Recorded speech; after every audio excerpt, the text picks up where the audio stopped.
décision bi nga xam ne tribunal arbitral du sport génnee na ko ñoom ndam lañ ko jàppee.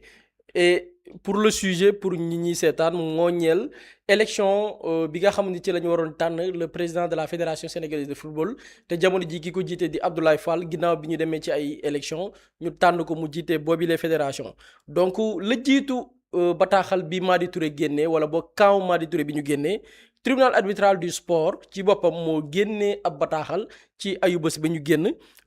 particulièrement ou bien précisément le 21 août 2026 ñuy xamle ci seen boobilee bataaxal ne diggante ñaar jàpp ñetti fan ci weeru août atum 2025 dañu amaloon Sénégal li nga xam ne mooy assemblée générale élective muy AG bu fédération sénégalaise de football bi nga xamante ne nii ordre du jour bi moo nekkoon tabb wala boog tànn ki nga xam ni moo nar a jiite FSF muy fédération sénégalaise de football. ak élection wu 16 membres fukk ak juróom-benn membres yi nga xam ne ñoo nar a bokk ci comité exécutif bi ñu ne nag ki nga xamante ni nii mooy Madi Touré moom ci wàllu boppam ca bés bi dafa présenté wu ci kanamu AG bi muy assemblée générale élective bi ci waxtu 2 heures du matin maanaam waxtu boobu doon daanaka le 3 août jot na 2025 informé ki jiite woon commission électorale boobu noonu. pour que ñu suspendre li nga xamante ne nii mooy moom participation ci second tour maanaam ñaareelu pàcc élection boobu léegi nga xam ni ci la ñu tànnee ki nga xam ne mooy Abdoulaye Fall bi nga xam ni ginnaaw bi Madi Touré désisté pour des raisons moom Abdoulaye Fall la ñu mujj tànn fal ko ngir ñeenti at 4 ans mu nar a jiite fédération bi. ñu ne ba loolu weesoo nag ki nga xam ne mooy Madi Touré dafa saisir ba tey ci bataaxal bi nga xam ni tribunal arbitral du sport ñoom ñoo ko génnee Madi Touré dafa saisir commission de recours maanaam banqaas bi nga xam ni ku am looy jàmbat fa ngay dem déposer li nga xamante ni mooy la ngay ñaxtu bi mu déposer recours bi sabab bi moo nekkoon ñu annuler le processus électoral bi nga xamante ne nii moo tànn ki nga xam ni mooy Abdoulaye Fall. bi mu sàkkoo loolu nag ca lam ko lay taayee wala boog lam ko layalee mooy lenn ci ay mbir yi nga xam ni xew na ci le processus ñu ne nag il a fait valoir qu'il avait quitté l'AGE la mu xamal commission bi mooy dafa quitté assemblée générale élective bi parce que dafa nemmeeku ay irrégularité ci li nga xam ne mooy convocation ñi nga xam ne ñoom ñoo war a tànn waaye tamit li ñuy xam ni moo ñeel débat bi maanaam waxtaan bi waaye tamit leneen lu jëm ci wàllu défaut de transparence dans le contrôle des votants maanaam li nga xam ni mooy caytu ga ñu waroon def ci ñi nga xam ne ñoo voté ba ci sax ba ñuy dépouiller maanaam di wañu xob yi ngir xool candidat bu nekk ñaata nga am ñu ne bi mu defee loolu ba pare commission de recours ginnaaw bi Madi Touré defee càkkuteef bi ci ñoom dañu neenal maanaam gàntal recours bi nga xamante ni Madi Touré def na ko déclaré ko irrecevable maanaam mënee su koo nangu bataaxal boobu lee commission bi nga xam ne mooy commission bi nga xam ne mooy caytu wàllu recours yi mi ngi ko jël le 25 août 2025 gannaaw gi ñoom waa TAS ñooy wax Madi Touré saisir leen ci benn appel le 11 septembre 2025 contre la fédération sénégalaise de football contre Abdoulaye Fall waaye contre tamit yeneen ñetti candidats yi nga xamante ni nii jamono jii ñi ngi en fonction jamono jii ci fédération sénégalaise de football yi nga xam ne ñoom itam participé woon nañ ci yooyu la élection mu sàkku woon ñoom TAS ñooy wax ñu réformer décision bi nga xamante ni nii maanaam xoolaat décision bi commission bi nga xam ne mooy caytu recours yi jël waaye tamit ñu annuler li nga xamante ni nii mooy élection bi nga xam ne moo tabb ki nga xam ne mooy Abdoulaye Fall te itam ñu convoqué beneen AG muy assemblée générale élective bu bees maanaam ñu demaat élection ci càkkuteefu Madi Touré ngir ñu tànn beneen président fédération bu fédération sénégalaise bu football ñoom nag waa TAS ne amal nañ ab vidéoconférence maanaam waxtaan déglu li nga xam ni ñoom ñoo def plainte beeg nga xam ne ñoom la ñuy topp le 10 mars 2026 ñu ne nag déglu nañ argument yi képp ku ci nekk li nga xamante ne nii moom nga jël ci ay décision waaye tamit moom nga layalee li nga xamante ni nii mooy tuuma yi nga xam ne gàll nañ ko ci sab loos waaye TAS nag lam ci mujjee jël comme décision mooy dañu gis ni ñoom tribunal arbitral du sport ñu ne décidé nañ que l'appel de Madi Touré concernant la validité de l'élection présidentielle à la fédération sénégalaise de football devait être renvoyé à la commission de recours en matière électorale de la fédération sénégalaise de football pour une nouvelle décision mu ne nag li nga xam ne mooy appel bi Madi Touré defoon par rapport ak validité maanaam élection bi ndax baax naam baaxul muy bi ci tabee Abdoulaye Fall boobu kat dañ ko waroon envoyé ci ñi nga xamante ni ñooy waa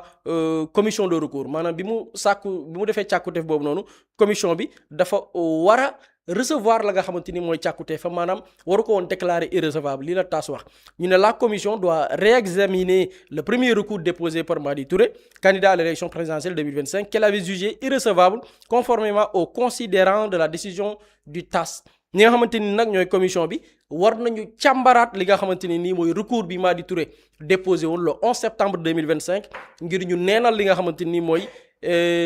tabbu président fédération sénégalaise de football bu bees bi ñoom nag TAS li ci bees mooy ñoom jëluñu décision ne tas fédération bi parce que ñu ci bari xëy na li ñu doon sàkku mooy wala li ñu doon xaar TAS jël décision ne ok selon les éléments yi nga xam ne Madi Touré déposé na ko ñoom jël nañ seen décision ne élection yi jaarul yoon que fédération bi dañ koy tas wala mu sàkk ñu organiser waat yeneen waaye dafa jàpp ni ñi nga xam ne ñooy commission bi de recours bi décision ba ñu jëloon ne Madi Touré recours am dañ ko déclaré irrecevable recours ba war nañ ko jëlaat càmbaraat ko xëy na peut-être loolu décision ba cay tukkee ak leneen li Madi Touré dina toppaat weneen yoon woo xamante ni bu dee ne amu ci une suite favorable ñoom nag génnee nañ démb benn bataaxal muy kaw Madi Touré ñu ne ci benn communiqué de presse Madi Touré obtient gain de cause devant le TAS la commission de recours de la fédération sénégalaise de football doit désormais examiner les contestations relatives à l'élection présidentielle ñuy xam ne ci bataaxal bi ne tribunal arbitral du sport jël na bésu aljuma 21 août li nga xamante ni nii mooy procédure bi nga xam ni Madi Touré engagé woon na ko gannaaw ba ñu tànnee président de la fédération sénégalaise de football diggante le 2 jàpp le 3 août atum 2025 ñoom nag ñu ne TAS jox na dëgg gi nga xam ne mooy Madi Touré ci benn pàcc bu am solo muy un point essentiel muy la commission de recours en matière électorale de la fédération sénégalaise de football ne pouvait pas déclarer son recours irrecevable et refuser d'examiner les irrégularités qu'il dénonçait ñu ne la cay baax wala boog la nga xam ne ñoom seenu mbégte la mooy benn mbir bu am solo mooy commission bi nga xam ne moo déclaré woon recours bi Madi Touré déposé woon irrecevable sant nañ leen TAS forcé na leen ngir ñu jël la nga xam ne mooy mbëbët ya nga xam ne Madi Touré soumettre na ko waaye tamit càmbar irrégularité yenn ci jaarul yoon yi nga xam ne nemeeku nañ ko te moom Madi Touré doon ko dénoncé ñi ngi fàttaliku Madi Touré li mu doon dénoncé mooy dafa jàpp ni dafa am corruption li ñu dénoncé mooy ñoom dañu gis ni am na ci ay mbir yu xew ci biiru vote bi yoo xam ni jàpp nañ ni dafa tey xel jàpp nañ ni itam ci anam gi ñu ko organiser yu ci bari war nañ ko mën a càmbaraat ba moom mu jàppoon ni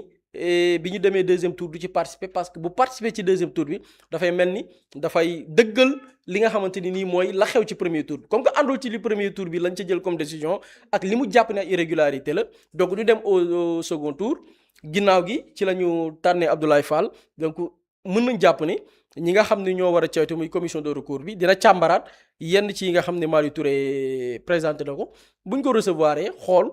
xëy na décision bi ñu ciy jëlaat mu favorable Madi Touré ou bien mu défavorable ko moom après dina xoolaat ban suite lay jox li nga xamante ni mooy mbir mi. solo Boury Pape Samba Seye encore beneen coowal élection fédération sénégalaise de football dafay mel ni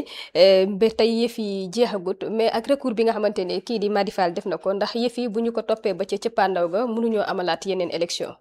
ñun koy Sénégal problème élection problème mu date foo laal problème la. te par rapport à la fédération effectivement ñu ngi doon xaar réponse su TAS bi mais par rapport ak réponse su TAS man lenn rek moom c'est-à-dire que. doo ci am trop espoir parce que dañu ne commission bi nga xamante ni ñoo waroon gérer recours bi Madi Touré def au sein de la fédération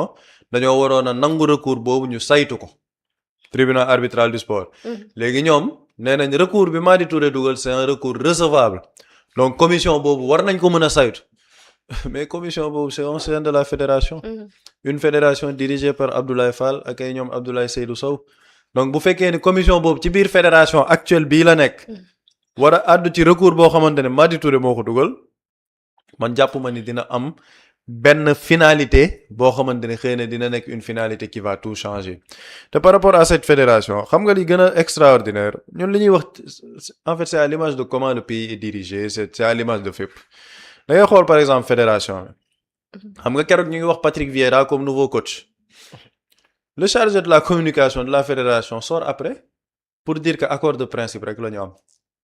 avec Patrick Vieira donc Patrick Vieira n'est même pas officiellement le sélectionneur de l'équipe nationale du Sénégal maanaam accord de principe la ñu am ak moom war nañ régler yenn détails yi looloo tax gisagoo ba léegi Patrick Vieira publier moom ne effectivement moom mooy coach équipe nationale du Sénégal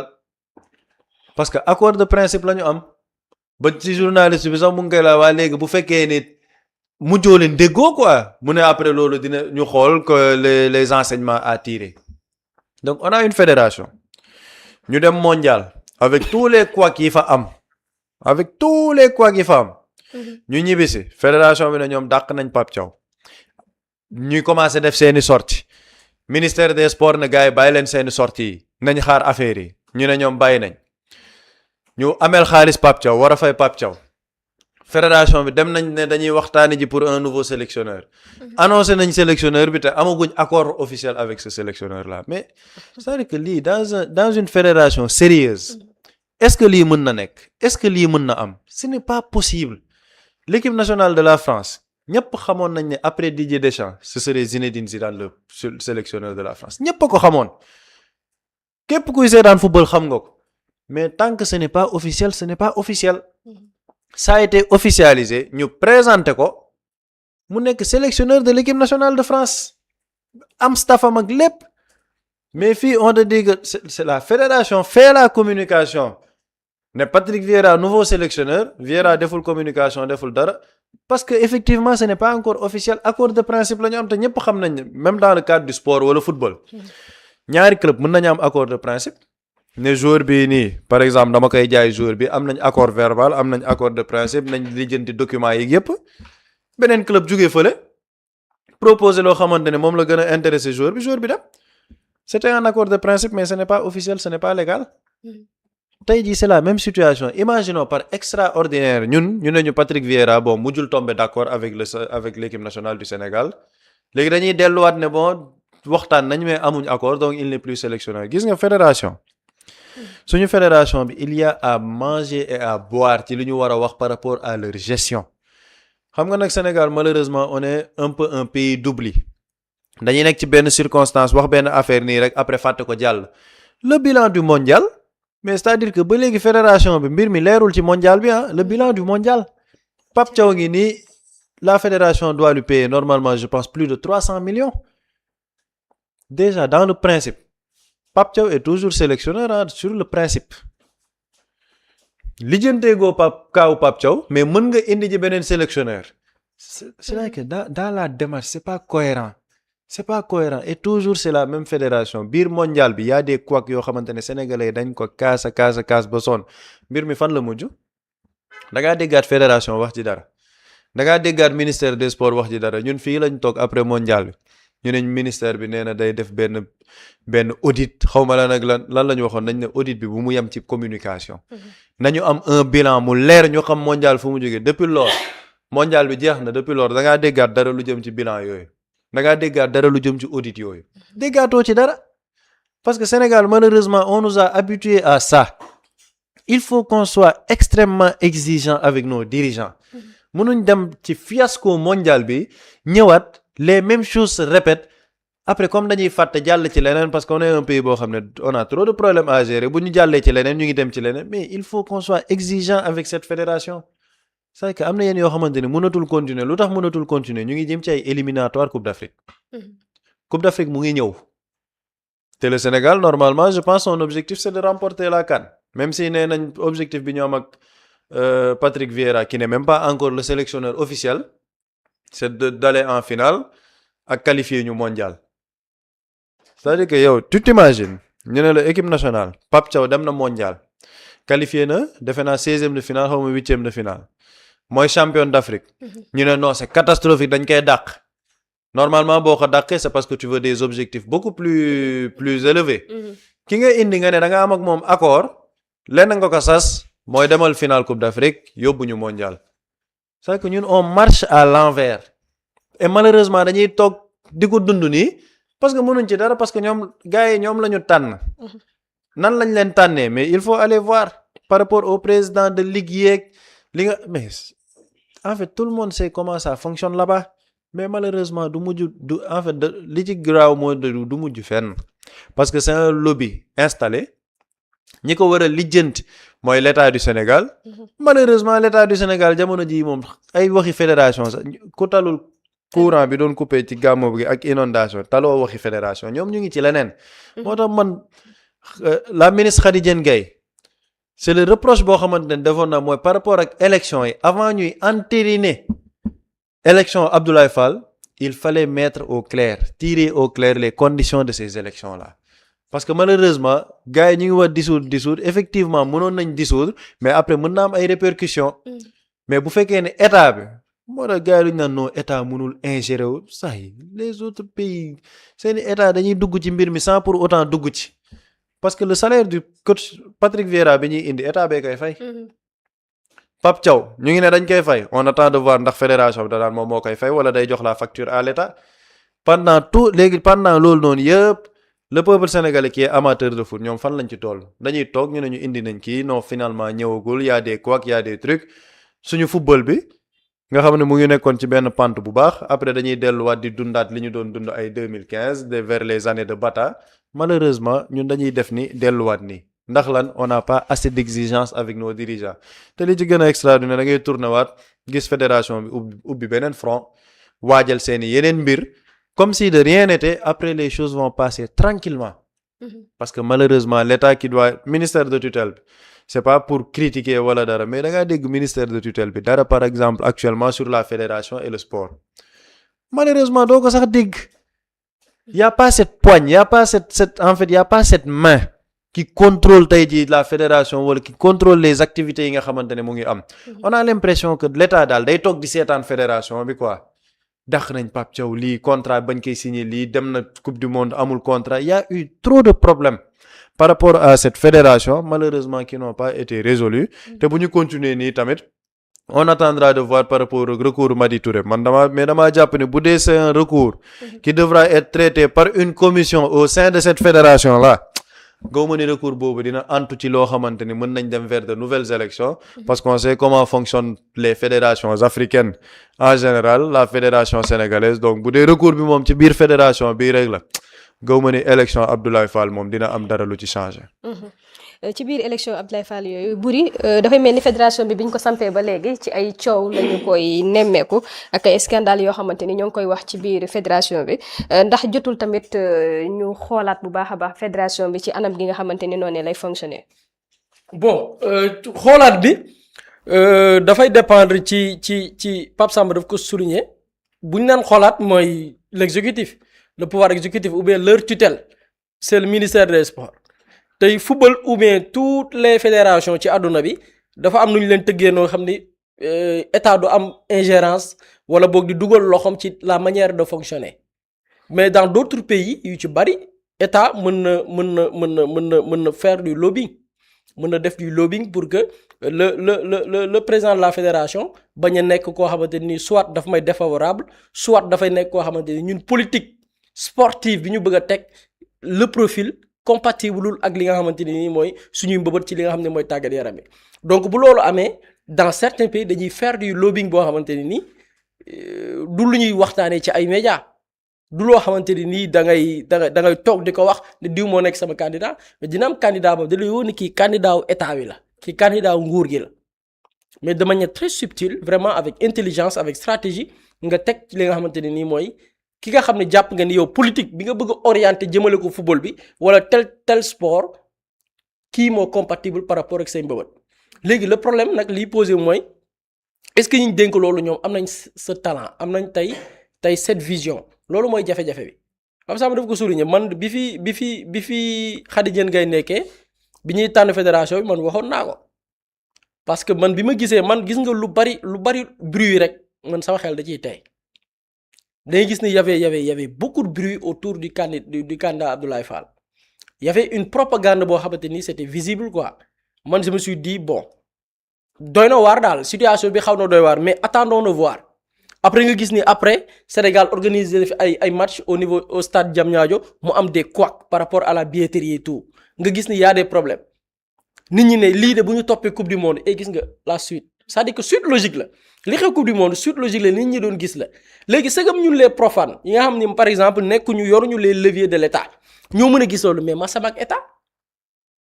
ñun ñi nekk ci biti on n'a pas les services de renseignement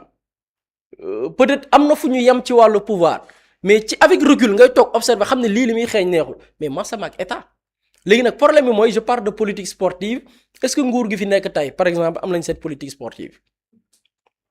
est-ce que am nañ ko maanaam tey boo tokkee woon ci buntu le ministre par exemple ou bien madame le ministre des sports nga ne ko quelle est la politique sportive foo jëmee Sénégal fii ak dans le court terme par exemple fii ak 2029 est-ce que dina la ko wax est-ce que poste la boo xamante ni elle s'y attendait elle se préparait mu am une vision nga gis une personne très active dans les mouvements associatifs dans les organisations sportives ou bien footballistiques de manière particulière est-ce que nit ki dund na ko loolu dafay poser problème donc nit ki mënoo orienter loo xam ne maîtriser woo ko tey problème bi da ngay gis ni fédération bi dafa ëppi pexe nguur gi boo gisee configuration fédération bii dooy jaaxaan dafa ëppi pexe par exemple boo jëloon tey ñi nekk ci fédération bi nga comparer le ki ñu dëkk jëwriñ gi ñu dénk wàllu sport ñoo ko mën nañ ko niñ naan que la mag ëpp lay sagar ñoo ko mag ëpp koy sagar bu ma nee mag ëpp koy sagar mooy ñoo ko ëpp expérience fuuf ñoo ko gën a xam sport fuuf ñoo ko gën a maîtriser lobbying fuuf donc c'est des gens très intelligents ñii ils étaient dans l'administration ñii ñi ngi woon dans le football local tey am na ci kenn koo xamante ni bu ma ko junjee ñëpp xam nañ ko ku bëgg a falu nekk président de la fédération boo jaaree ci moom di nga falu parce qu'il connaît tous les clubs ba ci club bi nekk ca gannaawu Sénégal frontière Sénégal ak Gambie ak Mali xam na leen te bu ñu def élection ñooy ñëw bi élection di am lan la ñu waxoon fii dañ ne dafa y a des clubs yoo xam dañ leen héberger woon quelque part est-ce que après y avait des enquêtes les services de renseignement kan moo leen héberger woon kan moo paye la facture loolu lépp c'est des questions yoo xamante ni mais bu dee état la boo xamante ni par exemple maîtriser wul le sport lobbying bi nekk ci ginnaaw ak li gars yi di def ak les acteurs yi nga xam ne ñoo nekk ci biir bari pexe man wax dëgg yàlla ku yàgg observer lu football lu Sénégal mais yàlla ma ne mu toog football Sénégal de surtout football local parce que ay temps football peut-être Sénégal contrairement football bitim réew ngay gën a maîtriser sax que après football local soog a ñëw mais man depuis comité de normalisation avec Diagne Ndiaye laa commencé topp football local depuis boobu lobbying kese la depuis boobu laa da ngay gis tout lépp lu ñu orchestré woon parce que boo xoolee même bi ñuy fal Augustin Senghor mais ñu ci bari dañ yaakaar Augustin Senghor nekk président Malick Gakou lañ yaakaaroon moo koy nekk Malick Gakou la ñu bari pressentiroon mu jiite ko mais jiite wu ko woon pourquoi parce que jamono yooyu Moustapha Niasse il était de l'opposition Malick Gakou moo nekkoon le numéro 2 de l'AFP Abdoulaye Wade du nangu kenn ci ses principaux opposants parce que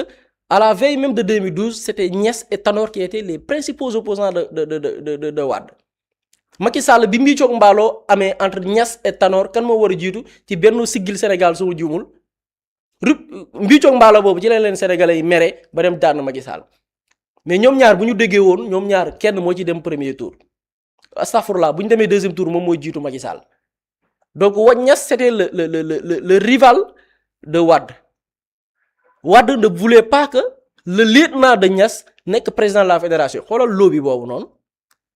xalaatal lobby boobu noonu Malick Gakou bi mu ñàkkee élection yi dafa ne damaa ñàkk je me souviens très bien jamono yooyu journal Stade mu ne damaa ñàkk parce que je suis dama féetee ci camp bu défavorable loolu li mu doon junj mooy li mu nekk opposant nekk le lieutenant de Moustapha Niasse moo tax mu ñàkk élection jëlal lobby boobu noonu état def pour que Malick Gakou bañ a nekk président de la fédération sénégalaise de football c'est ça l'état da ngay bëri pexe mais état bu demee ba amul pexe ñun fu jëm malheureusement pexe yooyu tey bu fekkee ñeneen ñi ci yeneen lañ ko bëgg a jëfandikoo pour surveiller ay partis politiques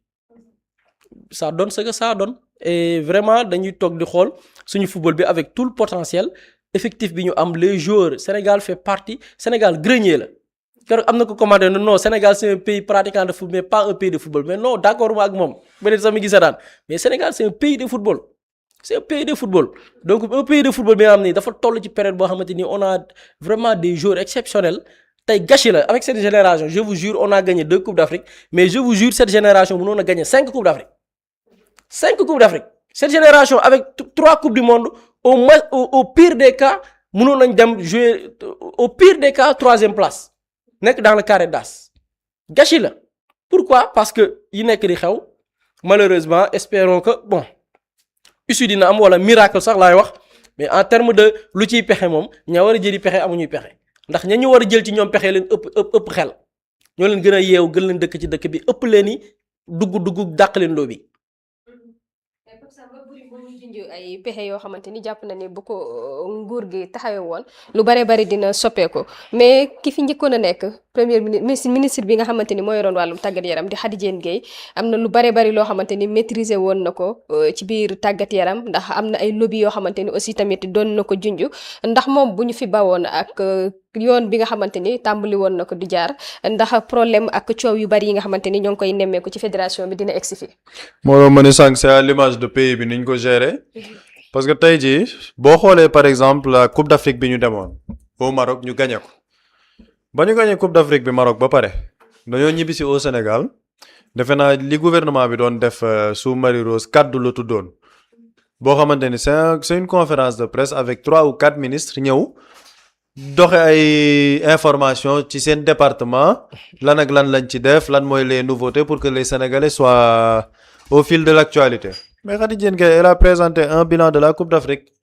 ne montant temps la ñu amoon pour la Coupe d'Afrique ba ñu demee ci montant boobu lii ak lii lañ ci def en liquide temps laa nangu ñu yóbbu ko leneen lu ñuy def yépp dañ koy facturer ba mu leer naññ nga gis ni il y a effectivement un suivi rigoureux mais malheureusement nouvelle ministre des sports ba mu ñëwee ci mondial bi man toog naa fii ne à sa décharge dañ ko nommé mais à 2 semaines du mondial en fait elle ne maîtrise même pas ce qui s'est passé ci mondial beeg yooyu parce que c'est à 2 semaines du mondial lañ ko nommé la responsabilité incombe à qui malheureusement le président de la République tey jii xam nga moo tax ma ne ñun on n'est pas une démocratie le président d'accord naa damay dàq Khady Diène Gaye ndax lan moom Sonkoy candidat am et pourtant elle fait un énorme résultat au niveau du sport boo xoolee par rapport ak sport yaa ngi naan bu fi Khady Diène en 2 ans mais le bilan on a un nouveau code du sport la lutte a été réglementée il y a une fédération sénégalaise de la lutte yenn compétition yi ñu dem on a gagné les compétitions de jeunes on a gagné une coupe d'Afrique mais c'est-à-dire qu'il y avait une dynamique boo xamante ni mu ngi woon en place man dynamique bi ma ci gënoon a intéressé mooy le contrôle bi ci amoon surtout le contrôle budgétaire parce que loolu la gars yi doon yàgg kaas mais actuellement qu'est-ce que tu es en train de voir ñu ngi naan la plateforme Go Gaindé bi porté nañ plainte beneen plateforme boo xamante ne fédération moo ko joxoon agrément il y a eu 50 millions yu volatilisé wu ci affaire billets yi nga xamante ne niñ ko doon joxe au niveau du mondial baaxul mais loolu yëpp lan moo ko mën a indi un manque d'autorité parce que ministre malheureusement elle ne maîtrise pas le secteur ba muy ñëw elle n'a pas les coups de franche pour mën a toog lijjanti secteur boobu ki amoon les coups de franche toog di lijjanti secteur boobu malheureusement dañ ko dàq parce que dafa ne Sonko candidat am c'est à l'image du pays comment il est géré un pays duñ ko gérer ci ay émotions ci ay considérations politiques on ne peut pas gérer un pays comme ça léegi ñan ñoo ciy pâtir tout le temps la population parce que actuellement mais la coupe du monde est une énorme déception pour les Sénégalais ñun fii lañ toog ñun man ak Buri dañ doon toog fii ne mondial bi ñun dañuy dem demi-finale wala finale mais après qu'est-ce qui s'est passé couac sur couac léegi couac man loolu moo ma gën a métti nag le suivi y a aucun suivi instant yi Sénégalais xamuñ bilan bi lan la combien d'argent a été dépensé sur le plan financier quel est le bilan sportif parce que une compétition boo demee normalement da ngay def un bilan sportif nga def un bilan financier nga ne ci xaalis bi lii ak lii ak lii le bilan sportif lii moo nekkoon objectif yi les objectifs n'ont pas été atteints pour x raisons coach bi lii lañ ko assigné woon ko pour objectif lii moo tax atteindre ko le coach donne sa version ne man lii ak lii moo tax je n'ai pas pu être performant c'est ça un bilan en fait compétition boo ci jógee day am un bilan technique sportif et financier mais actuellement au Sénégal tu n'as aucun bilan le coach mu ngi topp fédération bi fay leen ma samay plus de 300 millions fédération bi annoncé na Patrick Vieira te pourtant amuñ accord officiel état du Sénégal bi bon je ne pense pas que actuellement le sport soit une priorité pour eux parce que gis nañ les filles de l'afro-basket ñu ngi casse les conditions yi ñu demee c'est-à-dire que sport ak cër bi mu war a am normalement dans un processus de développement actuellement il y a malheureusement xam nga ñun dañoo baax di wax nii rek mais yàlla xam na ne les urgences de ce pays yi nit ñi war a lijjanti dëggantaan ñi ko war a lijjanti taluñ ko te comme ñi ko war a lijjanti taluñ ko malheureusement bon soyons optimistes mais fépp fu ñu dem échec sur échec la nar a nekk parce que gis nga sport c'est une science li nga liggéey ngay fayeeku si tu es dans de bonnes conditions nga teg sa équipe dans de bonnes conditions ñu am une très bonne préparation day feeñ te pourtant ñu ngi war a def ay matchs amicaux xaw ma am na ay matchs yu équipe nationale war a def fan yii di ñëw ñu ngi dem ci match yooyu amaguñu un sélectionneur officiel léegi bu dee Patrick Vieira annoncé nañ ko te du moom mooy toog ci banc bi mais gars yi dañ naan mais quel est le problème lan moo xew tout ça ndax lan parce que fédération nu ñu nekkee di gérer dossier bi et malheureusement dans un état sérieux et dans des structures sérieuses lii du am on ne peut pas gérer des choses comme ça mais li ma doon wax sànq au Sénégal comme on nous a habitués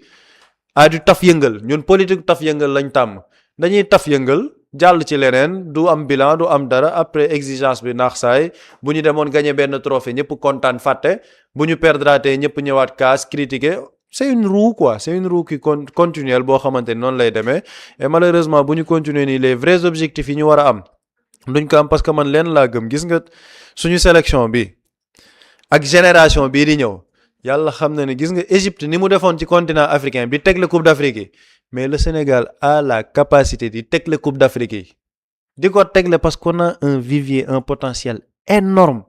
énormissime mais malheureusement si tu as un potentiel et qu'il n'y a pas un encadrement technique sportif boo xamante ne moom moo koy accompagner malheureusement doo mën a atteindre objectif yi nga am et loolu nag exigence moo koy maye rigueur moo koy maye et surtout un contrôle et un travail de suivi mais si ce travail de suivi n'est pas fait